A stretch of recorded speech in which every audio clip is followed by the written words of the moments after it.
L'histoire du site de Weserlin pourrait commencer en 1699 à la construction d'un pavillon de chasse par les moines de l'abbaye de Murbach.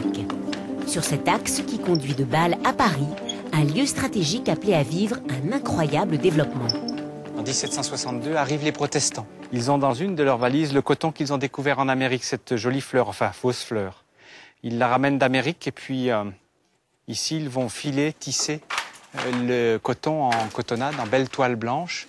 Et à côté de ça, ils iront chercher en Asie les pigments extraits des plantes et des minéraux. Ces pigments, ils s'en serviront pour tremper dans les bacs les planches sculptées de riches dessins. Et ainsi, ces planches trempées dans les pigments, appliquées sur les toiles blanches, eh bien, nous obtiendrons les fameuses indiennes qui feront l'histoire de Weserlin, mais aussi l'histoire textile de Mulhouse et de la région. Mais Weserlin obtiendra le titre unique d'impression royale en 1782. Et ça, c'est toute notre richesse, tout notre patrimoine qui est là. Alors l'histoire, elle va faire qu'on démarrera avec que quelques ouvriers ici, puis tout de suite des centaines pour passer à des cadences importantes dans l'ère industrielle pour arriver dans les années 1860 à près de 6000 ouvriers. Et ce site a gardé toute cette mémoire, toute cette histoire, tous les bâtiments, toute cette histoire est encore présente et palpable sur place, oui.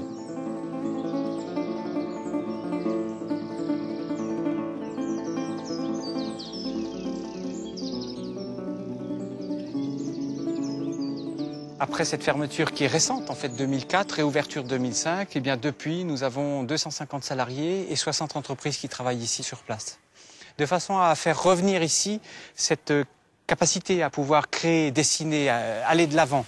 Bien sûr un site patrimonial, mais qui se projette, pas juste la conservation de la vieille pierre. Bien sûr, on la protège, on la préserve, mais on la diversifie, on fait en sorte qu'elle continue à vivre.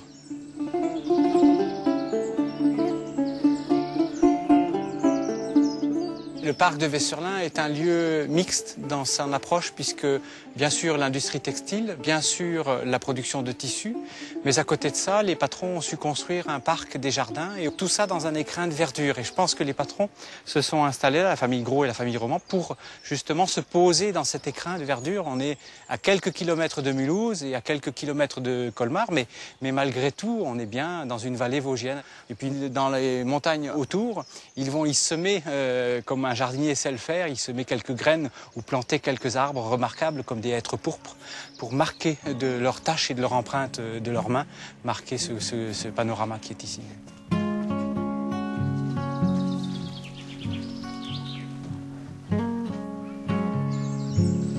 Dans ce nouveau contexte, le parc paysager et les anciens jardins vont jouer un rôle privilégié. Ils deviennent des lieux d'invention, porteurs de créativité joyeuse, d'une forme de liberté décoiffante. La porte d'entrée, c'est le jardin potager. Mais pas un jardin potager comme on pourrait le penser, l'imaginer. C'est une allée textile en lien avec l'histoire de Weserlin. Nous nous inspirons de motifs textiles, ces fameuses gouttes, qui ont fait la richesse des tissus. Et bien cette année, nous nous en sommes inspirés. À partir des formes et des couleurs, on va dessiner une forme sur le jardin. Les formes vont nous définir le rythme des plantes et les couleurs vont nous définir les espèces ou les variétés. Mais pas des plantes compliquées, c'est simplement de montrer qu'avec des salades ou des poireaux, on peut avoir un jardin décoratif avec une forme plaisante, passer au-delà de juste d'aller gratter pour manger. Non, c'est aller jardiner pour son plaisir, simplement de faire quelque chose de beau. Et cette allée-là, c'est un ensemble de plantes et de formes de jardin textile.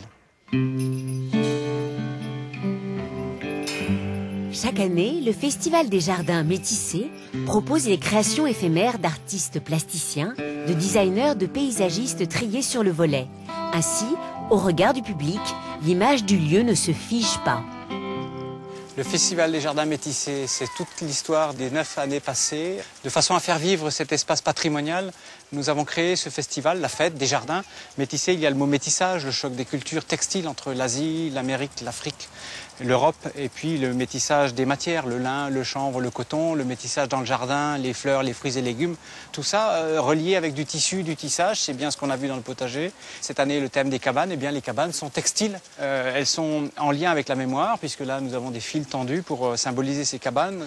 Les artistes sont amenés à fabriquer et à concevoir des jardins des jardins habitables. C'est notre souhait le plus profond, c'est que ces jardins, nos visiteurs puissent passer dedans, s'asseoir, se poser, quitte à s'endormir, mais qu'après ils puissent en garder en mémoire dans leur tête et les emmener carrément à la maison. Si on est copié, c'est notre plus grand plaisir.